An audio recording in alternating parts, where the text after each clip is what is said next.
Good evening, ladies and gentlemen. My name is Bob Fredericks, and it's my great pleasure this evening to welcome you here on behalf of the Order of Malta and Seton Hall University. This is another one of our ongoing programs on Catholic initiatives. We started all of this back in the fall of 2006, and this is our sixth lecture. We've had talks on end-of-life decisions, the science and ethics of stem cell research from the Catholic perspective, human sexuality, immigration, genetic engineering as applied to the human body. And tonight we're very fortunate to have with us Sister Helen Prejean. All of you, I think, are familiar with Dead Man Walking. You may not have read the book, but you certainly have seen the movie. And we're very fortunate to have Sister with us this evening. You know, it's an interesting situation in our country. We have about 6% of the world's population, and yet we have 25% of the world's prisoner population. At any one time, we have 2.3 million of our fellow citizens who are incarcerated, another 4 million or so who are out on parole. That's over 6 million people. That's 2% of our population that have either been in prison or are out on parole. In addition to that, with the possible exception of China, a very highly civilized country, and indeed it is a very highly civilized country, executes more people than any other country in the world. Now we're going to have a super expert talking about this evening, Sister Helen Prejean, who is intimately familiar with the death penalty and with those who are living on death row. And to introduce her this evening, and it's been our great pleasure in the Order of Malta working with Seton Hall University. We established this program at Seton Hall because Seton Hall is the premier Catholic university here in the state of New Jersey. And we're fortunate to have had a good working relationship with many people from Seton Hall, including Monsignor Anthony Zaccardi. Monsignor Zaccardi is going to introduce the topic tonight and introduce Sister Prejean. He is, of course, the Executive Director of Mission and Ministry at Seton Hall University. Monsignor.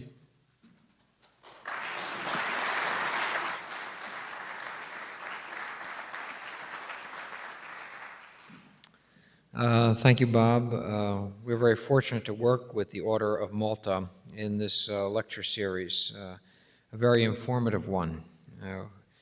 You know, oftentimes it's the case that we hold opinions, but we don't necessarily know why we hold them.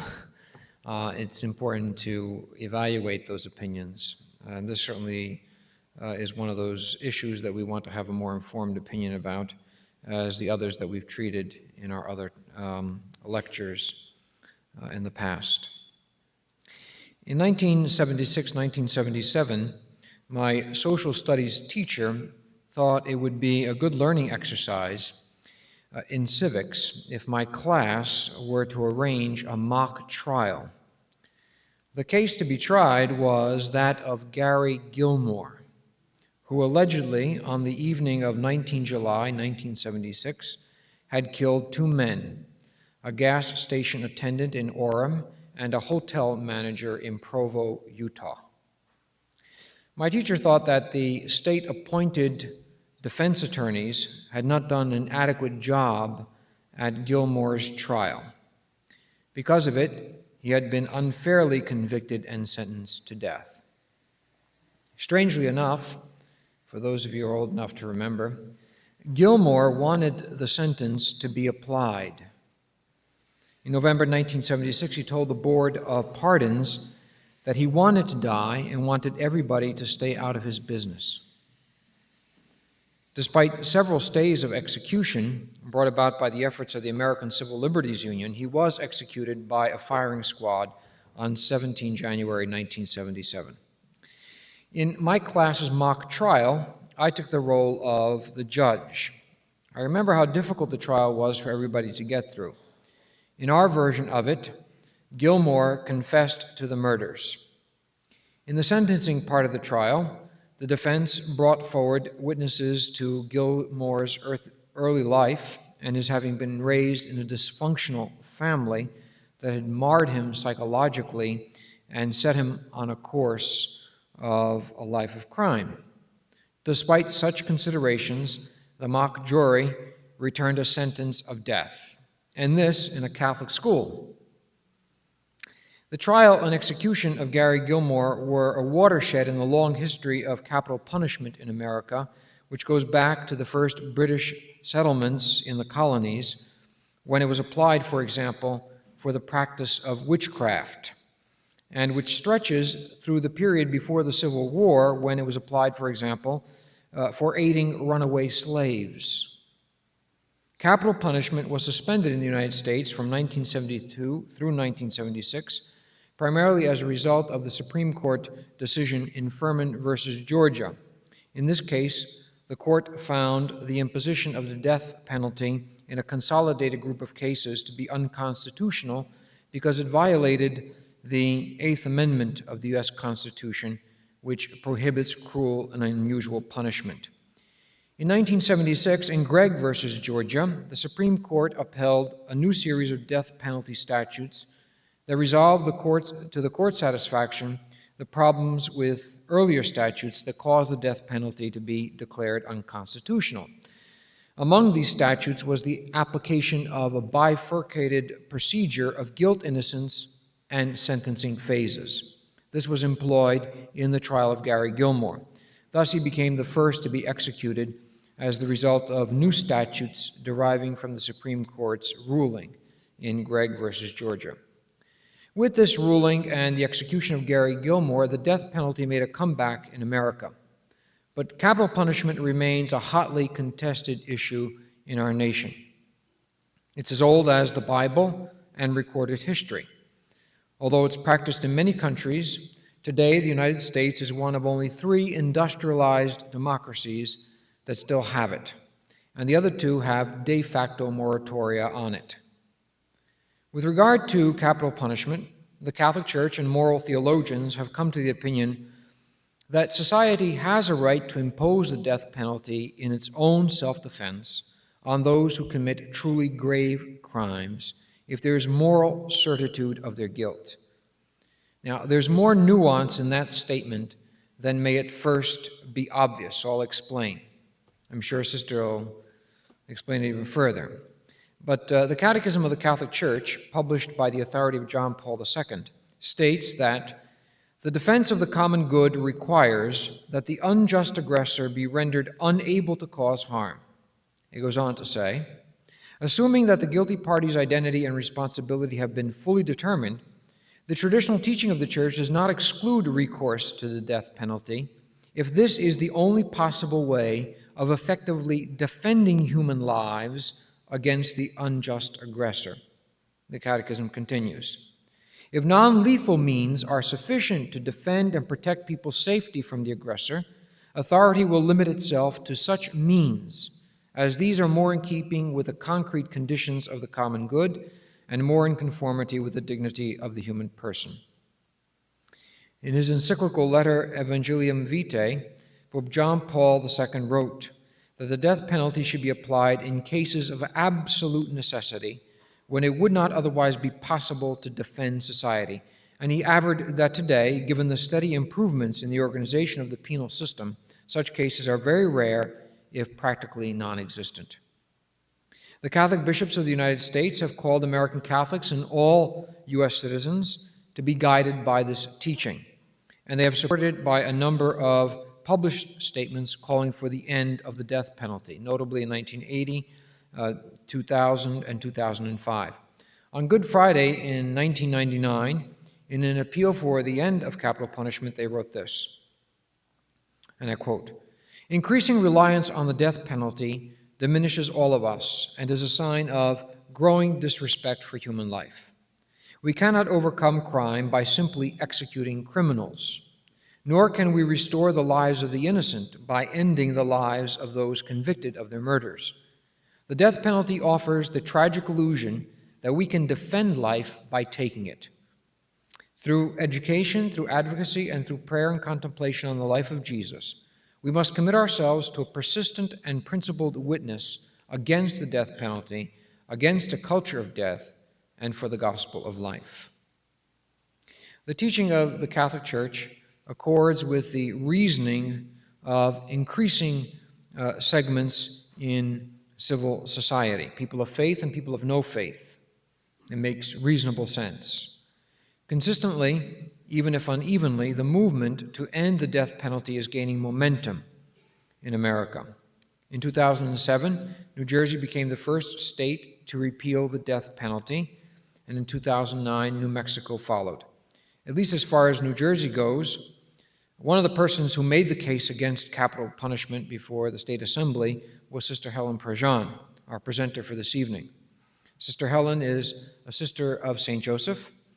Having served as a high school teacher, a parish religious education director, and a formation director for her religious community, she took up prison ministry in 1981. While working with the poor of New Orleans, she became pen pals with Patrick Saunier, the convicted killer of 2 teenagers sentenced to die in the electric chair at Louisiana's Angola State Prison. Upon Saunier's request, Sister Helen repeatedly visited him as his spiritual advisor. While doing so, her eyes were opened to the Louisiana execution process. Sister Helen turned her experiences into a book entitled Dead Man Walking, an eyewitness account of the death penalty in the United States. Number 1 on the New York Times bestseller list for 31 weeks, her book was nominated for the 1993 Pulitzer Prize and included in the 1994 American Library Associates Notable Book List. It also made the international bestseller list and has been translated into 10 different languages. In January 1996, the book was developed into a major motion picture starring Susan Sarandon as Sister Helen and Sean Penn as the death row inmate. Nominated for 4 Oscars, Susan Sarandon was awarded got the award for Best Actress. 16 years after launching her crusade against capital punishment, Sister Helen has witnessed 5 executions in Louisiana, and today she still educates the public about the death penalty by lecturing, organizing, and writing.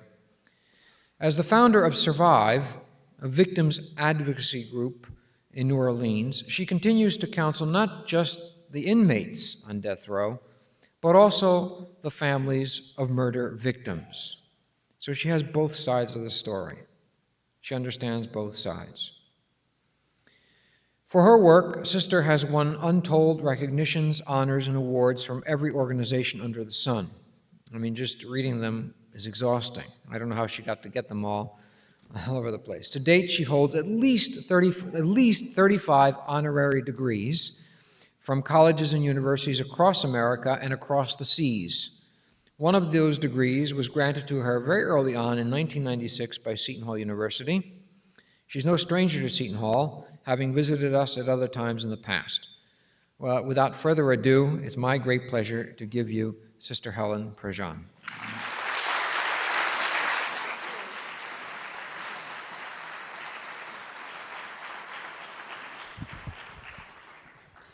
Thank you. I'm going to tell you something that's going to surprise you. 2005, the Catholic bishops of the United States declared a Catholic campaign to end the use of the death penalty. Before they declared the campaign, they did an opinion poll of how Catholics felt about the death penalty.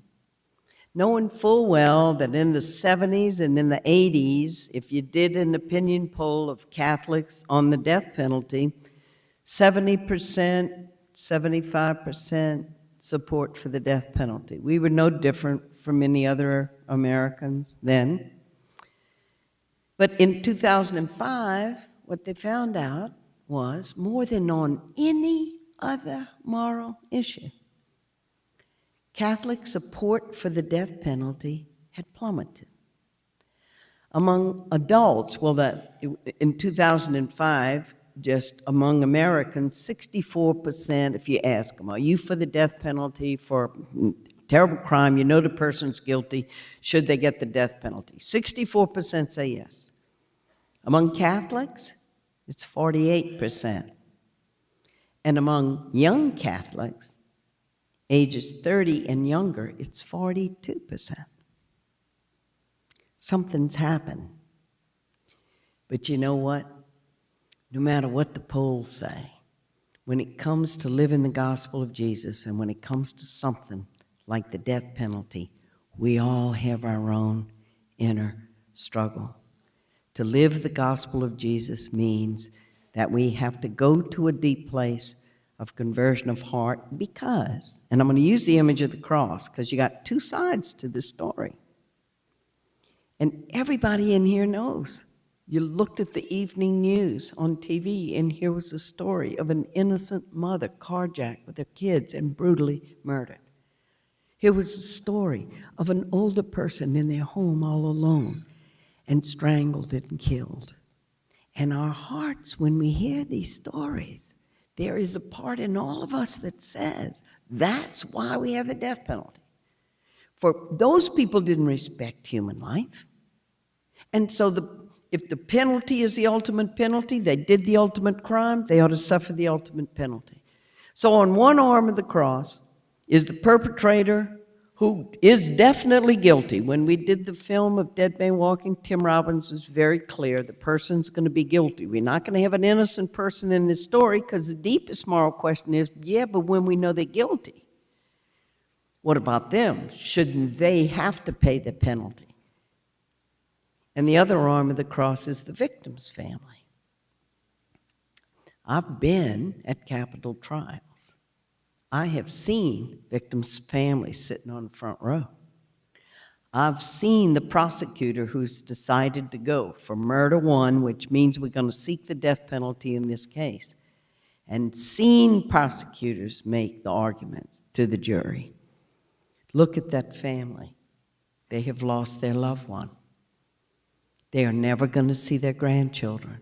They're never going to see their daughter graduate from college. Ladies and gentlemen of the jury, he is the one who stepped across the line. He is the one who killed this innocent person, and this family is suffering. Do justice for this family. He killed, he deserves the penalty. In New Jersey, 2 years ago, you being the first state in modern times to repeal the death penalty, did you know that the Roman Colosseum was lit to celebrate the event of the first state doing away with the death penalty? The Roman Colosseum, which is the oldest symbol of state killing in the world, was lit for New Jersey. And you stood as a beacon. Did you know that during the hearings before the legislature, 62 murder victims' families testified to the legislators of New Jersey, don't kill for us. You will not honor our dead loved one by seeking the life of another human being. Some of them said it means another mother is going to have to bury her child. What will that do to us? One man talked about his little daughter and how she loved life, and that when he'd be walking down the sidewalk with her, she'd say, "Oh, Daddy, don't step on that bug." She so revered life that she didn't want her father stepping on a bug. And here he is, tears in his eyes, saying, "I know the death penalty will not honor my daughter. She was so respectful of life, she even looked out for bugs. I'm not going to honor her by asking for the death of another human being." But it gets us in the heart because it's so hard. I mean, we are Catholics, and so we stand for life across the board. We stand for unborn children having a chance to live. We stand for helping mothers, supporting them to be able to make a choice for life. We stand for life across the board to somebody with Alzheimer's who doesn't even know their name, that their life should not be snuffed out by the decision of others who saying that person, they don't even know who they are anyway. But innocent life is one thing. Guilty life is something else. And the cross that we wear around our neck, the cross, the symbol of our salvation, Jesus who suffered, death at the hands of the state, at the Romans. What is the challenge of the gospel?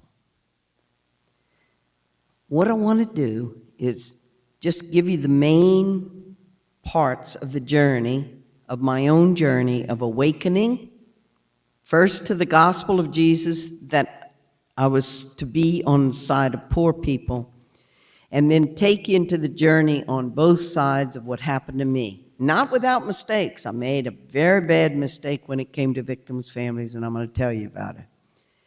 But it's a journey of the heart because the gospel challenges us. The gospel of life challenges us. Our culture very readily chooses violence as the solution to social problems. You send in the Marines, you execute the criminals, you use violence because that's force and that gets things done. And it's in all of us. And we have a long history in this country of using violence. We have a long history of what we did to Native American people. We have a long history of how we brought slaves and the cruelty and brutality of even thinking that human beings could be property. And it was up to the slave masters to what happened to them. And so we come into that. And then we have the gospel of Jesus calling us to life. Jesus saying to us, you've heard it said, an eye for an eye, but I say to you, don't return evil for evil. And I'm going to tell you some stories. First, the waking up. This is the first part of Dead Man Walking. It took me a long time to wake up that Jesus was on the side of poor people. You know, when we grow up privileged, we don't know we're privileged. Like little goldfish swimming around a bowl, we look around, all the little fish just like us, everybody swimming around. My daddy was a successful lawyer, went to an excellent Catholic school and college. I knew there were poor people, but I mean, you know, I didn't know much about. We never in high school even heard the word social justice. Charity, yeah, we were charitable to people. Social justice. And I woke up because, you know, when we do get it, when we do, suddenly the scriptures come alive before our eyes, or we get it, we always have to point to God's Spirit in us, because it's not just a purely intellectual thing. We're going to lay out all arguments for you here. Look, the Pope said this, the Catechism said this. Okay, now you're Catholic, you're no longer for the death penalty, right? There's that whole thing of the heart. And the waking up had to do with, I heard a talk by a sister, a wonderful sister. Her name is Maria Augusta Neal. She taught at Emmanuel College in Boston for 40 years, and she taught sociology. So she knew what was going on the ground with the people. There's a psalm, truth springs up from the ground. She taught sociology and she taught the New Testament. And she came to give our sisters a talk on social justice. And I had been one of the sisters saying, all this social justice, this, social justice, that. We are nuns, we are not social workers. So we're supposed to get involved with poor people and public education and housing and health care. And we nuns, we're not social workers. The way I had it was, God takes care of the really big problems. And what we got to do is pray, and we got to teach all people about God. If the poor have God, they have everything, I said. Kind of like the little girl at the time I wrote that essay about the poor family. Once it was a very poor family. The mother was poor, the father was poor, the children were poor, the butler was poor, the chauffeur was poor, the gardener was poor, everybody was poor. And when you don't have direct experience of any kind, that's the kind of essay you write, and I could have written it. Our mother house was in the suburbs of New Orleans. That's where I had my training, that's where I taught in a school. We had 10 major housing projects where African-American people lived, and I'd never been in one of them. And when I grew up as a young girl, my father, a successful lawyer, the only way I knew African-American people, and this is during times of deep segregation in the South, was the woman who worked in the house, we knew her name was Ellen, and the man who worked in the yard, we know his name was Jesse. I didn't even know them as peers, as my equals. So here comes this Maria Augusta Neal now stirring up trouble in our congregation because she's going to be talking to all of us about social justice and the gospel of Jesus. And of course, I had been one of them to get up to the mic and just say, look, even Jesus said the poor you'll always have with you. We're not called to do this. If we can just teach people about God, doesn't Scripture say not by bread alone do people live, but by every word? Didn't Jesus say that in the desert to the devil when he was tempted? And I'll tell you the sentence that got me, and when you read Dead Man Walking, you know this is the moment where it broke open. It was the way Sister Maria Augusta Neal talked about Jesus. And she said about how he preached good news to poor people, how he unrolled the scroll of Isaiah to chapter 61 and declared his mission to preach good news to the poor, to set prisoners free. I had heard those words a lot of times. I had meditated on retreats on Matthew 25. I was in prison and he came to me. I was hungry, he gave me to eat. And, you know, when I come to the prison thing, I'd say, well, you know, there are a lot of ways that we can imprison ourselves, you know. Like if somebody's an alcoholic, they kind of in prison. Like it doesn't mean like prison, go to the prison. I mean, the scriptures aren't like literal. And so here's Maria Augusta Neal, and here's a line. And she said it, and it changed the spiritual trajectory of my life. She said, integral to the good news that Jesus preached to poor people was that they would be poor no longer. Because Jesus established a community so radical that everyone was treated with respect, and those who had more than they needed shared with those who didn't have what they needed. And I realized as she said that, I had been steeped in a theology that simply said if people are poor, that's God's will. And if they embrace their suffering and be real good poor people, and suffer the sufferings with Jesus on the cross, they're going to have a high crown in heaven. But it's not resist your poverty. It's not resist your injustice. It's not work for justice. And people were dying all over the world. I mean, in Latin America, you had terrible poverty. It was the first time in a church documents that the bishops, Latin American bishops, declared that the place of the church was to be on the side of poor people. For the first time, we heard a language, a preferential option for poor people. And when you look at what Jesus did, one of the best books I ever read was Jesus Before Christianity. It was written by a missionary, Father Albert Nolan, who had worked in South Africa. Jesus Before Christianity, before we became an institutional religion. And one of the things he says in that book is, Jesus, we know that Jesus was baptized by John. Everybody talks about that relationship with John the Baptist. Jesus was baptized by John. We know Herod killed John. The easiest career choice in the world would have been for Jesus to step into the Jordan River after John was dead and continue baptizing people for renewal of life. And he didn't do that. What did he do? And Albert Nolan takes you. What did he do? And it was compassion that drove him. And he's with the people who are taught by the religious leaders that they're unclean because they can't keep all the ritual practices. Picture farmers, picture shepherds. They couldn't be doing the ritual hand washing. They couldn't be going down to the temple to offer their sacrifices every minute. So they're declared unclean by religion. Then they were oppressed, not only by the Romans, but by Herod, who was currying favor with the Romans. He even built the city Tiberias, named for the emperor. And he taxes the people, and he forces them into labor to build his sumptuous palaces. So they had his foot on their neck, had the Romans' foot on their neck, and they're dying. They're starving, and it's hard to eke out a living.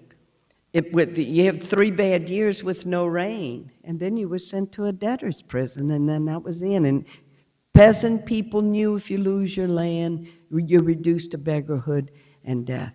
It was a tremendous struggle going on in Jesus' day. And that's who he went among. That's who he said, blessed are the eyes that see what you see and ears that hear what you hear, because he went to all the little people. He went to the oppressed people and said, you are first in the kingdom of God. And when we live the kingdom of God as my Father wants us to live, children, everyone is treated with respect. Women were brought in, were part of the disciples on the road. Women shared of their substance. Women were part of it. Children weren't even respected as persons in first century Palestine. Everybody just had a lot of kids, so you'd have a lot of workers, so maybe you didn't starve. And Jesus holds up a child and he says, whoever receives a child, the least of these, receives me. He identified himself with every marginated, ostracized, despised person of the society. And just take those categories and translate them today. And who would Jesus be with? Well, I got it when she said it about poor people, and I realized I don't even know any poor people. And I made a decision. It doesn't matter when we wake up. It's what we do after we wake up. That's important. And God's Spirit works with us. And sometimes we'll go through periods of our life, it's very peaceful. Yeah, I'm doing what I'm... But you know God's Spirit is working in us when we begin to feel this holy restlessness. Am I really doing what I'm supposed to be doing? I have a feeling there's something more. The students, the young people sitting in here, it isn't just when you're young. I was 40 years old when I woke up to the gospel of the poor, and that my job was to be there. I had lived in New Orleans. I had never gone into one of the major housing projects. I mean, those are the people you see on the 10 o'clock news. I'm not going to those projects. And I went and moved in with other sisters, and Sister Laurie Schaff, who had begun a place called Hope House, said, look, Helen, you don't have to have a blueprint in your back pocket about how to obliterate poverty. All you got to do is be neighbor and listen to people and learn from them. And for the first time then, African American people became my teachers, and I learned how privileged my life was. And I learned it every which way I turned, because when there were gunshots and everybody had a gun, there was violence everywhere, every mother was standing in the doorway of her apartment. Where is my child? And Geraldine Johnson saying to me, sister, we can't move to another place in the city. We don't have money for rent. It's like we live on a reservation here. We gotta be here.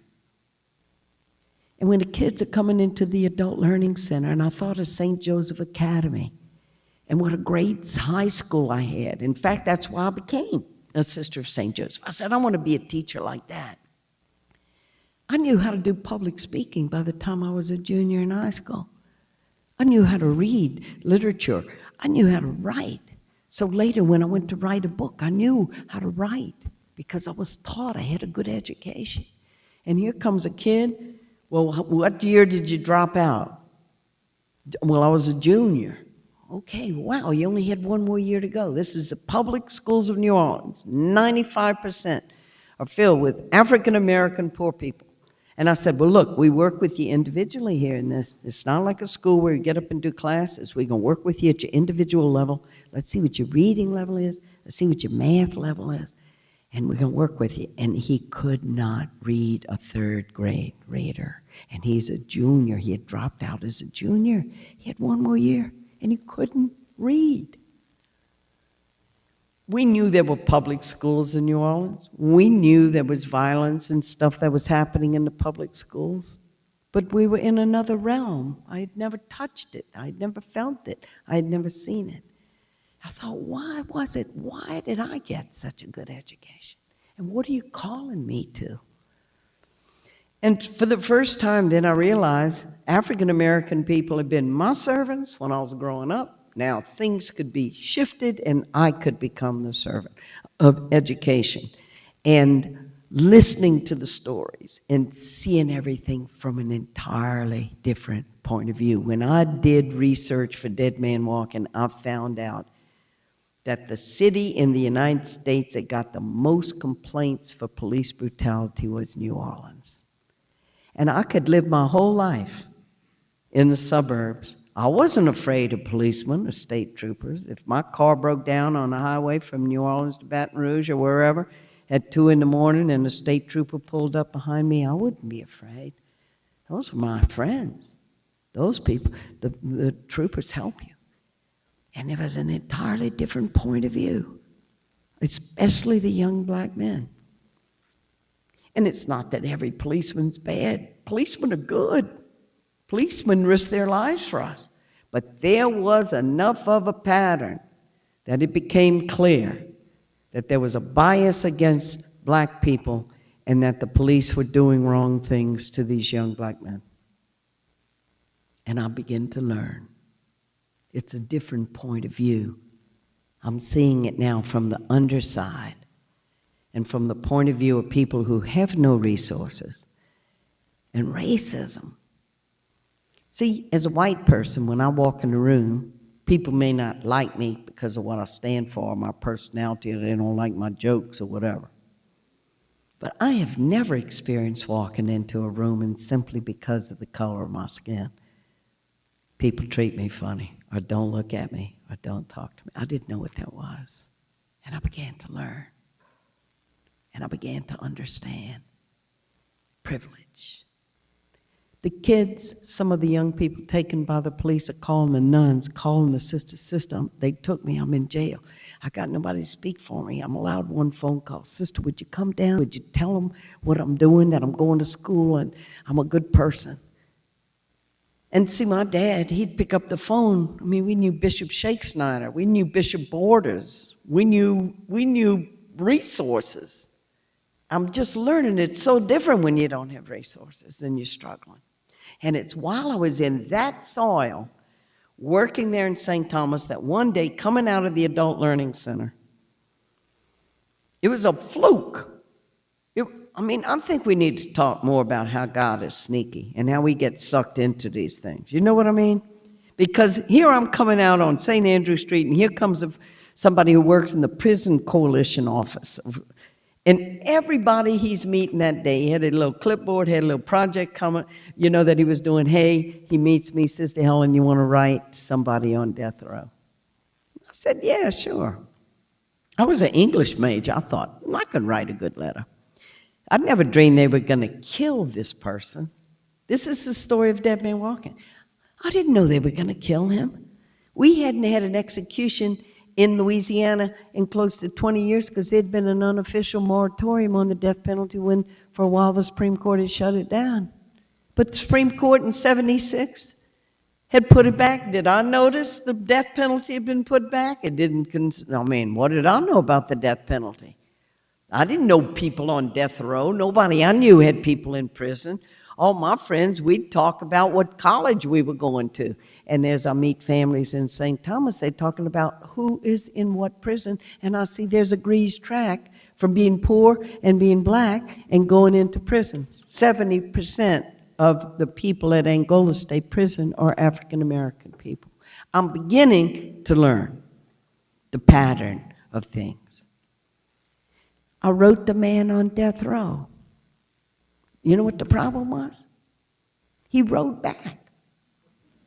And there was an encounter.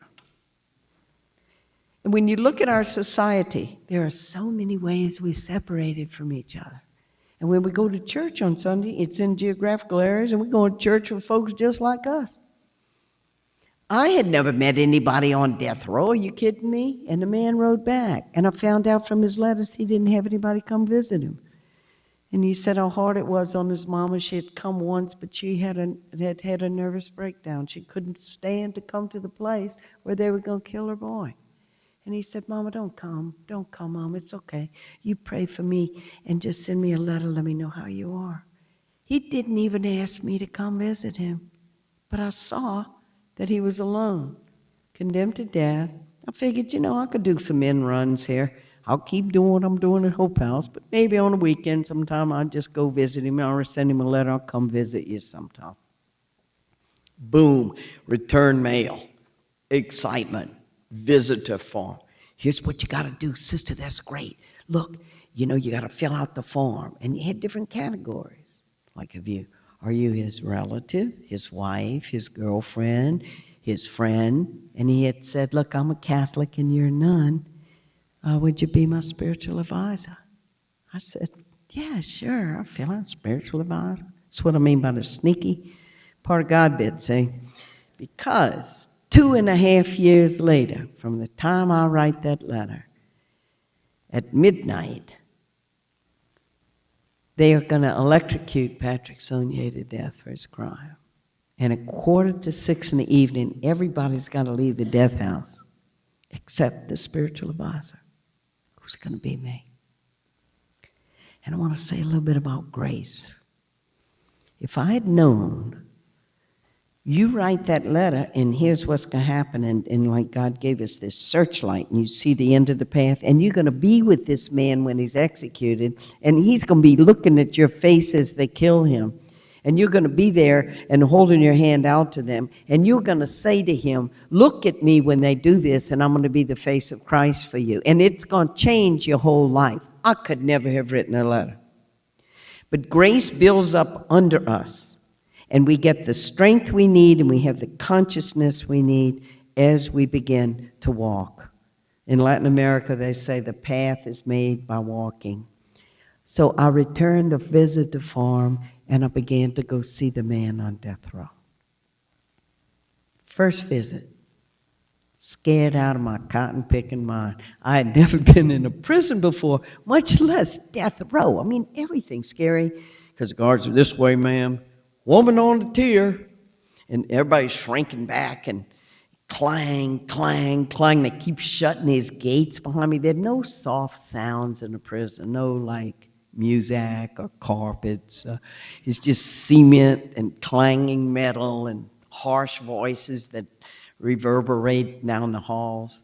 And then we go around this corner after 3 of these gates, and then I see a green metal door. And above it, in red block letters, it says, death row. And behind that door were one of the tiers where people were kept in their cells before they're taken out to be killed. And I simply couldn't get my mind around it. And it's very frightening. Then they lock me in a room. We'll go get your man for you. And then I start getting nervous about him.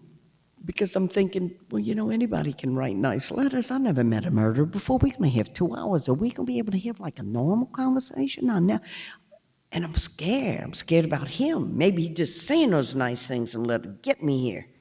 Maybe he's going to con me. And then the guards bring him in. He was locked behind a heavy mesh screen on the other side, hands handcuffed to a belt around his waist, leg irons on his legs. You can hear them dragging as they brought him in. And I looked through that metal screen to see his face for the first time, and I was shocked. Because, see, I thought anybody that kills anybody, I mean, the language you hear around death row, these are the worst of the worst.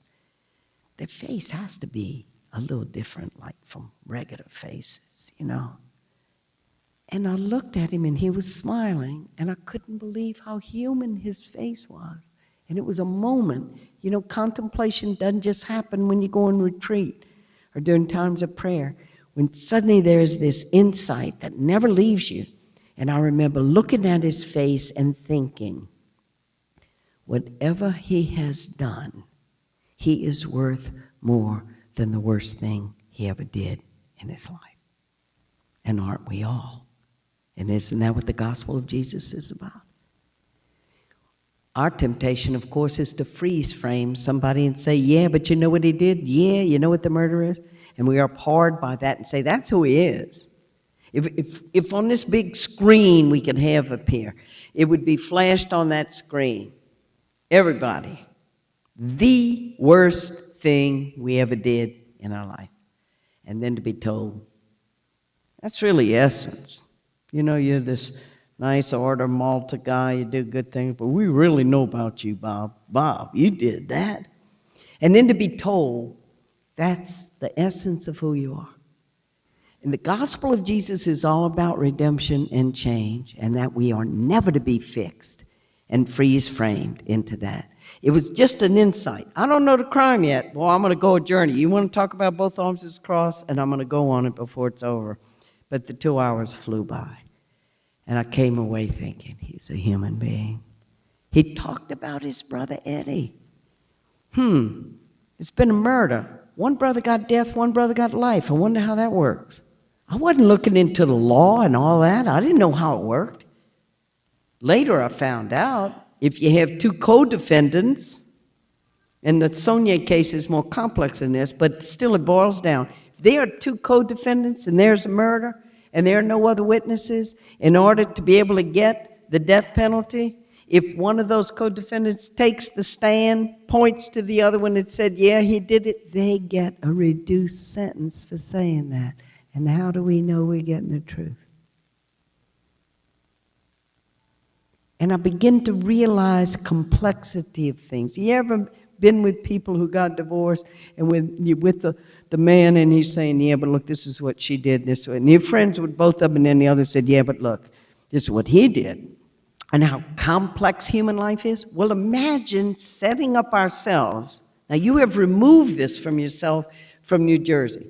But imagine setting it up that we are going to have the wisdom where there's been a terrible crime, and we are going to be able to discern and determine, first of all, the truth, when sometimes things are so muddied, and then second of all, that we're going to be able to distinguish, as the Supreme Court told us to do. Now, you don't give the death penalty for ordinary murders, just for the worst of the worst.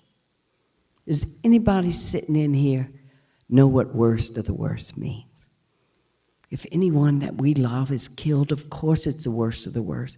In fact, any time an individual human being made by God and called into life is removed through violence, is killed, we have lost a universe that cannot be replaced. Bud Welch, whose daughter Julie was killed in the Oklahoma City bombing, and it was a tremendous struggle for him. He wanted to take Timothy McVeigh, who had set off that bomb and killed 168 people. He wanted to take him with his bare hands. And he said, I was glad that when the police would bring him in for arraignment out of that police car, they put a lead vest over him because I'd have been waiting for him. He killed our daughter, Julie. She had graduated from Marquette. She knew 3 languages. She was in the Murrah building that morning. And when that bomb went off and she was taken from us. And here's a father who had a relationship with his daughter. The beautiful thing that happens when your child gets to be an adult and you get to be friends. He had lunch with her every Wednesday, and she was killed by that bomb of Timothy McVeigh. And he said, all I could think every morning when my feet would hit the floor was, get McVeigh. My whole life was focused around, get McVeigh. And a whole journey for Bud Welch. Like the same kind of journey that preceded the murder victims' families that appeared before your legislature. And the turning point for him was about 2 months. He said, I'm drinking to go to sleep at night. I'm drinking to get going in the morning. I'm smoking 5.5 packs of cigarettes a day. I am always angry. Get McVeigh, get McVeigh, get McVeigh. And one day in the car, grace came through the car radio. In fact, even when he touched the knob, then he remembered being in the car with Julie. The news was on. They were talking about an execution in Texas, and she had turned to her father and said, Dad, that's about nothing but vengeance. It's legalized, but it's vengeance. And he remembers Julie saying that. He remembers that Julie started an Amnesty International chapter in her high school. And he realizes that to honor his daughter, he cannot ask for the death penalty of Timothy McVeigh. He was the first of the 168 families to realize it, the first to stand before the media in what they call the survivor's tree in Oklahoma City to say, I am not for the death penalty. And what he had figured out was he said, even if they allowed us all to watch over closed-circuit TV, to watch as they killed McVeigh. Even if he could have done that, he said, when he would come home, the chair would still be empty where once she had sat, because he realized there is no way to replace a human life. That is God's work. That is not ours. And so he set his face to go down the journey of forgiveness.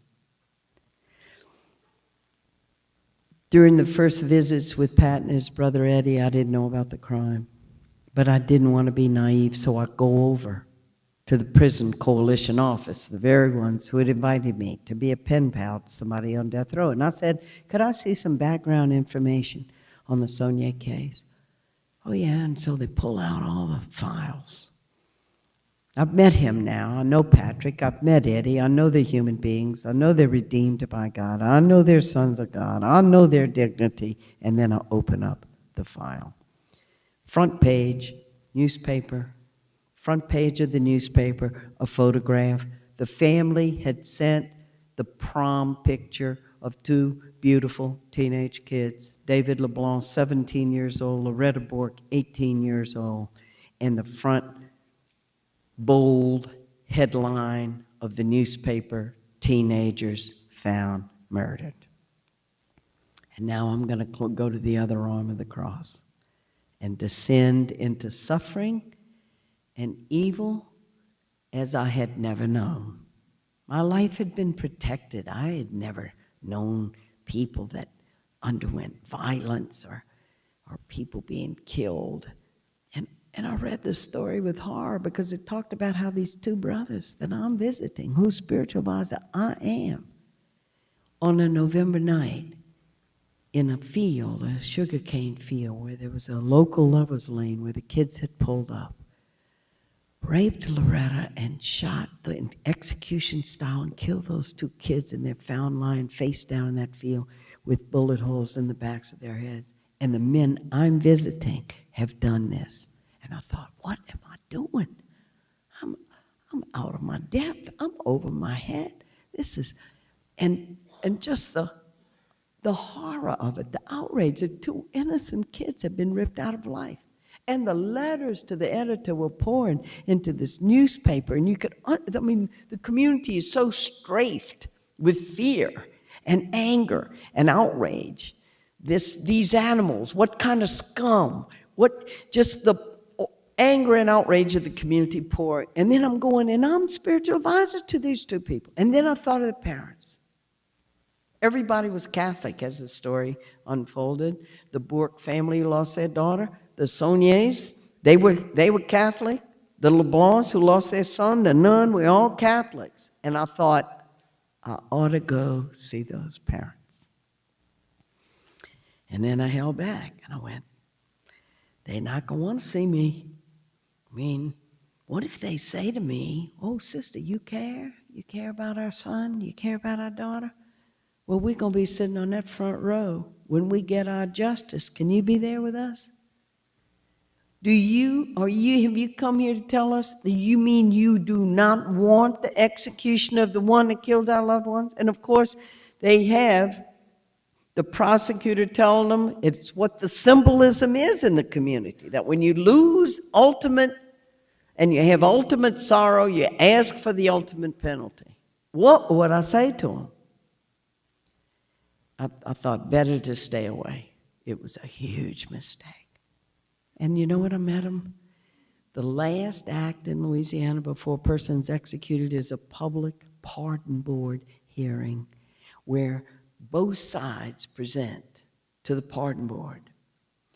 The victims' families have been told by the prosecution, this is your last legal hoop you have to go through before we get justice. So you bring your friends, you bring your relatives, and you stare down that pardon board and you say to them, give us justice for our children. Don't you dare weaken and not give this person the death penalty. And on the other side, three of us, me, a lawyer, and a psychiatrist, to say to the pardon board, don't kill Patrick Sonnier. He'll spend the rest of his life in prison. And that's when I met the victims' families. It couldn't have been more polarized. And they were so angry, and they were so justified in their anger because I'd done it all wrong. I hadn't written to them. I hadn't called them. Even I hadn't tried to visit them, even if they slammed the door in my face. I hadn't tried. I just figured I knew how they'd respond, and I stayed away. The Borks, who had lost their daughter, we were approaching each other, walking outside the building while they were voting, and they just averted their gaze, and they walked by me in silence. Right behind them, the LeBlancs, Lloyd LeBlanc, his wife Eula, they had lost their son David, and I expected the same thing, and surprised by grace, Lloyd LeBlanc walked right up to me, and he said, "Sister Helen, all this time you've been visiting with those two brothers, and you didn't once come see us." He said, "Sister, I'm a Catholic."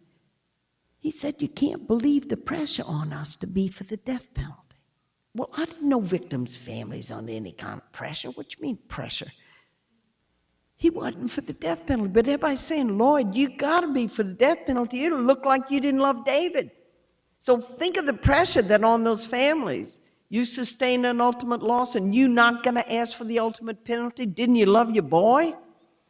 And he's saying, "Sister, where have you been? I haven't had anybody to talk to." Then he gave the gracious invitation. He said, "Sister, I pray in this little chapel. I keep vigil before the Blessed Sacrament from 4 to 5 on Friday mornings. Come pray with me." And it was an invitation I knew I had to accept. And I went. And it's as I knelt alongside this man, and we're praying the rosary on a Friday morning, rosary that I grew up with as a child. Our family said it every night. All the way to New Orleans when I'm going to go into the convent. I'm sitting between Mom and Daddy. I was never going to walk in our family home again. We cried the whole way, said the rosary the whole way. I grew up on the rosary. I'm kneeling down by this man, and the mysteries of the rosary on Friday are about the agony and suffering and death of Jesus, and I'm kneeling alongside a man who's praying through the death and agony of his own son in that sugarcane field that night. And it's as he prays that I realize his soul, and that he, just in his intentions, he was praying for everybody. Not only his family, the Borks. He's praying for Mrs. Saunier, Patrick and Eddie's mama, who lived in St. Martinville, this little town. She couldn't even go in the grocery store because she'd overhear people saying, "There she is, that white trash woman. Her sons killed the Bork and the LeBlanc children." And people are cutting up dead animals and throwing them on the front porch. She becomes like a little hermit in the town. You can't stop the hatred. When the state legalizes death and hatred, you can't say to the people, "Oh, but don't hate the mama, don't hate the family." Like you can have a big bowl of water and a big drop of red dye and drop it and say, "Don't spread, don't spread." So here she is in the town, and here Lloyd LeBlanc, the father of David, is praying for her. And he was the first one, and he's the hero of Dead Man Walking, because he was the one who took me inside his heart, inside his suffering, and explained to me how he had made his way into the gospel of Jesus and out of the hatred and bitterness. He said, "I had all those people telling me, 'Lord, you got to be for the death penalty.' He said, 'I tried to go there, sister. I did.' I said, 'Yeah, I hate him. Yeah, I want to see him dead.'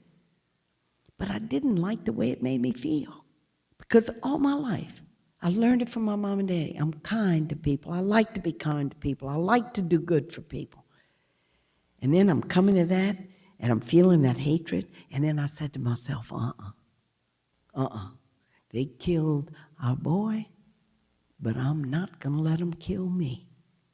I'm going to do what Jesus said." And he was the first one I ever experienced that what forgiveness means is the maintaining of integrity of love and not losing your own life over the hatred so that you've lost your life too. He was the first one to teach me that. And that's why I say he's the hero of Dead Man Walking, because he set his face then. He said, Jesus told us to forgive. And it's not one act, it's a path. but he set his face to go down it. I have met incredible human beings. You know, it says in the letter to the Hebrews, a cloud of witnesses. We have them. New Jersey, without the testimony of those 62 murder victims' families, I do not believe would have had the moral courage to be the first legislature and governor to do away with the death penalty. Because the last legitimizer of it is to say, yeah, but we got to do it for the victim's family. Now, I want to ask you a question, and I want you to think about this. If, God forbid, it happened to any of us that our loved one was killed, and then you were told, okay, in your case, we're going to go for the death penalty. Now, you may have to wait. Hope it won't be too long, 10, 15 years, maybe 20. That's the average waiting time in California. 20 years. But then we're going to summon you, and you get to sit on the front row, and you get to watch as we give you justice for your dead loved one. I have been in the execution chamber in Texas, and there are 3 witnessing places. And one is for the state. They look out through a one-way glass down on the gurney where the execution's to happen. The other is where the victim's family sends a representative. They watch. And in the 3rd place in the chamber is where a mother stands. A mother stands, puts her hand against that glass, and looks down on the face of her child as the state kills her child. When our bishops call us to a gospel of life, not death, not a culture of death, that's what they're calling us to. It's a journey of conversion. Just simply because the bishops say it, we don't feel it in our hearts necessarily. It's a journey of conversion. I offer my books to you as a way of going on a spiritual journey. The film of Dead Man Walking is a spiritual journey. It ends with me praying with Lord Blanc, the character. It ends in prayer. It's a film that ends in prayer. When you have this sorrow and this evil, only God can touch those places. Just a little bit about our Catholic. I mentioned that we've had the biggest shift on a moral issue, on the issue of the death penalty. In the 2nd book I wrote called Death of Innocence, I talk about accompanying 2 people to execution that I believe were innocent. You read the book, you make up your own mind, see if you agree. But I'll just tell you this. Just know as you read those stories that you know a lot more of what actually happened than the jury where those facts were withheld from them. They never knew them. But the 2nd man in the book is Joseph Odell, a man in Virginia. And he had an innocence project in Princeton, actually. Centurion Ministries had picked up his case. And a young woman, Laurie Urs, was a volunteer with the Innocence Project there in Princeton. And out of all the mound of the letters, her fingers touched the Joseph Odell letter saying, help me, I'm innocent, Virginia's trying to kill me. So the long and short of it is that Virginia is going to kill him, but not before. Italy got involved, the Italian Parliament got involved, the mayor of Palermo came over, and Pope John Paul got involved. And Laurie Urs was being brought over to Italy by the Italian Parliament to give talks in different towns. She called me. She was very excited. She goes, Sister Helen, the Italian Parliament's bringing me over to give talks about Joseph's case. They're sending letters and faxes, and they're trying to save Joseph's life. And I'm going to get a chance to see the Pope. And like, don't you want to come with me? Like, aren't popes and nuns, tight? Wouldn't you love to talk to the Pope about the death penalty? And I go, would I like to talk to the Pope about the death penalty? Because I had started, and, coming out of the death chamber with Patrick, I just watched a human being killed in front of my eyes. What was I going to do? I didn't know what to do. And it was a time, 84 is when that happened, and we're going to be increasing at executions, 80% plus in the southern states, which, by the way, does 80% of the executions happen in the 10 southern states that practice slavery. 80%. There's a huge regional disparity in practice going on, even though equal justice under law is carved in marble on the Supreme Court, but you want to get on the ground, see what's happening? Would I want to talk to the Pope about the death penalty? Because all I knew to do was go give talks and begin to just awaken people. Let me tell you what I've seen. Let me tell you what I've heard. I had become a witness. I said, Laurie, I'd love to go.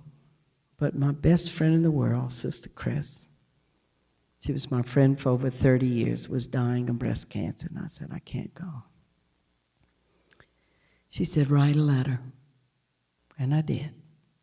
In Death of Innocence, it's in there. And she brought it in to the Secretary of State, and Monsignor Katya said, I understand you have a letter. She put it in his hands, and he personally told me I'll put it right into the hands of the Holy Father. He read every word of your letter. You know, when you have a chance for dialogue, I've been doing dialogue. We can never stop dialoguing. We can never stop talking about the issues coming out of our own life experience and the way the Spirit works in us. When we love our church, we dialogue. We never just say, oh man, they're never going to get it or whatever. We dialogue because we have to be true to what the Spirit tells us and what we experience. And in that letter, I poured out 14 years of pastoral experience into the lap of the Pope. And I said, Your Holiness, in your encyclical, The Gospel of Life, you push the death penalty to the edge. It was just what Monsignor said. The death penalty, we have a way to defend society without killing people. So the death penalty should be rare, if non-existent. But I said you left a loophole. Because you said right after that, but in cases of absolute necessity, when a person's guilty, the state can execute. I said, Your Holiness, every time a government executes people, they claim it's an absolute necessity. And don't you know, the Catholic district attorney in New Orleans had been given a talk, an interview, and he held up the Pope's words, and he said, we can't get enough death penalties in New Orleans, and every one we get's an absolute necessity. I said, and your words are going to be quoted for death. You got to get that loophole out of there. Now, you can't go take his encyclical back and take those words out, and you heard them. They're in the encyclical forever. But the criterion the church had used for 1,600 years was, and Monsignor said this too, for a grave or grievous crime. If you don't have any other way to defend society when a person's guilty, for a grave or grievous crime, the state can execute. The Pope cut out 10 words of the Catechism. It's hard to find because their words are missing, but what he took out was that criteria for grave or grievous crimes. Stated another way, it says, no matter how grave or grievous the crime, when we have a way to defend society by nonviolent means, we don't execute. And sometimes in the debate, you have people going, where's that exception? Yeah, but this case is an exception. It's because the criterion was taken out for grave or grievous crimes. And I said, Your Holiness, when you go to Malaysia and you go in an airport, it says death penalty for drugs. In Kenya, you have a baby out of wedlock. The mama weans the baby, and then they dig a hole and put a 14-year-old girl in there and stoned her to death because she had a baby out of wedlock. They claim that's an absolute necessity. You can never trust the government to decide you, or you. In this case, we're going to kill you because we don't have the wisdom of God to do it.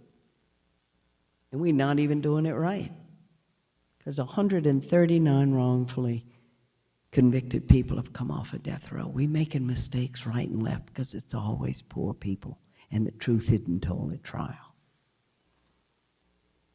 The Pope changed the catechism in 97, and in 99, for the first time, he declared in St. Louis, for the first time, he put the death penalty in with the other pro-life issues. He said no to abortion, no to euthanasia, no to physician-assisted suicide, and no to the death penalty, which is cruel and unnecessary. And he said, even those among us who have done a terrible crime have a dignity that must not be taken from them. And that's what galvanized our bishops to declare a campaign. And we're all on the journey. I invite you to descend into it. Are we for life? Yes. Innocent life? Yes. And sometimes our own hearts are challenged because you go, all the innocent babies. Look, there are millions of them each day. And a few criminals over on the other end, and they've done a terrible crime. But it's the dignity of each life that the gospel of Jesus challenges us to uphold. I invite you to read the books, because they're a quiet place you can go. And there's nothing like silence. You don't have to debate anybody. And perhaps it can take you to a place and help you in your own heart with this, and to dialogue with the community. I'll be signing the books for you afterwards. I'm going to end here. Probably blew the timeline, huh? How we doing? I blew it, right? Do we have a little time for questions? A little time for questions or comments. Here comes somebody right up to the mic. Anybody else? Oh, she's passing the mic. Question or comment, what do you think? Just, what struck you? What do you go, yeah, question is, what? Okay. Thank you for your wonderful talk, sister. And shouldn't have the church excluded the grievous instances, because Christ came here to end death penalty. His death was the last death penalty. And he even said, you stone who cast the first stone without sin. No, right. So it should have been, the church should have never even accepted the death penalty in the 1600 years. Well, hang on now. We go back to Thomas Aquinas, go back to Augustine. You always have to look at what was happening in history and what was open to the society to be able to protect itself. St. Augustine, who was one of the first to say that evil can be coerced by the sword, what was happening in Hippo in Africa and in Rome in the 5th century? The Visigoths and the Goths and the Vandals were sacking and plundering. They didn't have prisons. They didn't have a way to protect themselves against violent people. Thomas Aquinas, who wrote in the 12th century, when he said, a violent person, it's like a gangrenous limb. For the health of the whole body, you cut off the gangrenous limb. So the church upheld capital punishment because we didn't have an alternative. But now we have an alternative. And so the Pope pointed the way. Pope John the 23rd in Pacem in Terris in the 60s pointed to the Universal Declaration of Human Rights as the beacon that was going to bring us all into a common future of upholding human rights. So we are a pilgrim people on the way. But when you no longer have that you have to protect yourself by killing, then we don't do it anymore. So we grow, we develop. We did that with slavery, other moral issues.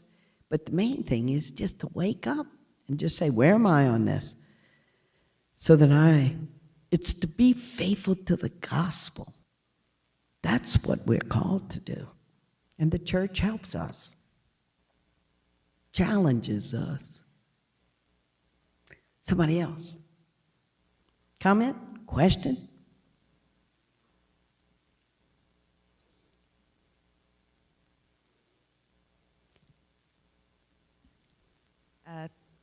Thanks for coming to Seton. That was really inspirational. Glad to be here.